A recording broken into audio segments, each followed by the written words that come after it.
Oke, selanjutnya kita akan bahas mengenai fungsi logaritma natural. Jadi, fungsi logaritma natural ini disimbolkan dengan len gitu ya. Jadi, supaya teman-teman gampang ingatnya, teman-teman bisa ambil inisial dari logaritma dan juga natural. Nah, makanya disingkat dengan len gitu ya.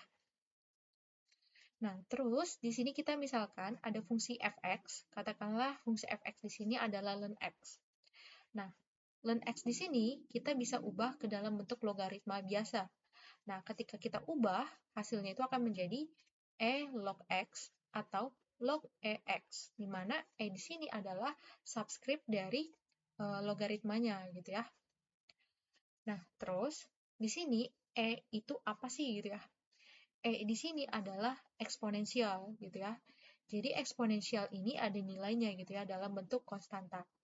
Nah, nilainya itu nanti aku akan jelaskan di video selanjutnya gitu ya. Jadi ini pengenalannya aja. Jadi eksponensial itu didapatkan dari hasil limit gitu ya atau pendekatan limit gitu. Makanya nanti nilainya itu ya didekati dengan bilangan sesuatu gitu. Hasil dari ini dan ini gitu ya.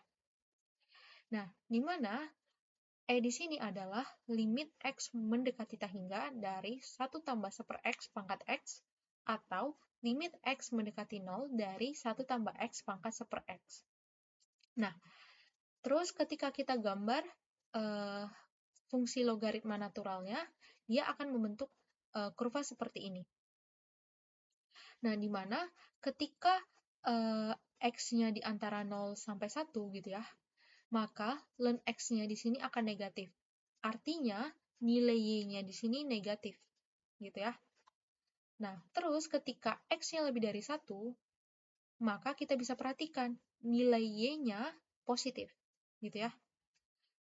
Atau ya Y-nya juga bisa sama dengan 0, gitu ya. Nah, sehingga len X-nya di sini akan lebih besar sama dengan 0. Nah, gitu ya. Lalu di sini kita akan bahas mengenai teorema dari sifat-sifat fungsi logaritma. Jadi misalkan ada A-nya lebih dari 0 dan B lebih dari 0. Dan juga R di sini adalah bilangan rasional. Nah, jadi di sini ada 4 syarat gitu ya, atau 4 sifat gitu dari fungsi logaritma natural gitu ya. Nah, di sini kalau misalkan ada len 1 gitu ya. Jadi len 1 di sini adalah 0 gitu ya.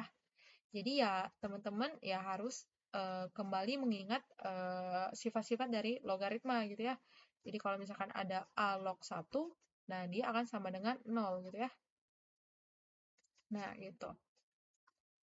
Lalu di sini len AB sama dengan len A tambah len B. Nah, gampangnya gini, kalau misalkan ada A log B tambah A log C sama dengan A log BC gitu ya. Nah, gitu. Nah, cuman di sini ya karena dia len ya berarti di sini ya E gitu ya yang kita buat gitu.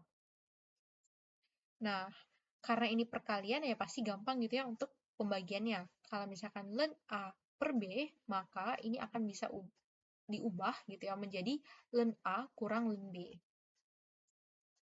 Terus kalau ada len A pangkat R, ini tuh akan sama dengan R kali len A. Nah, ingat aja kalau misalkan A log B pangkat M, berarti ini akan sama dengan M kali A log B gitu ya.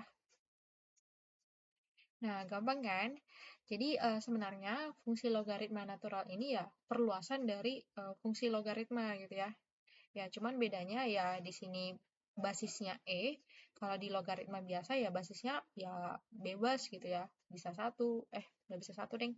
Pokoknya bebas gitu, kecuali ya satu gitu kan.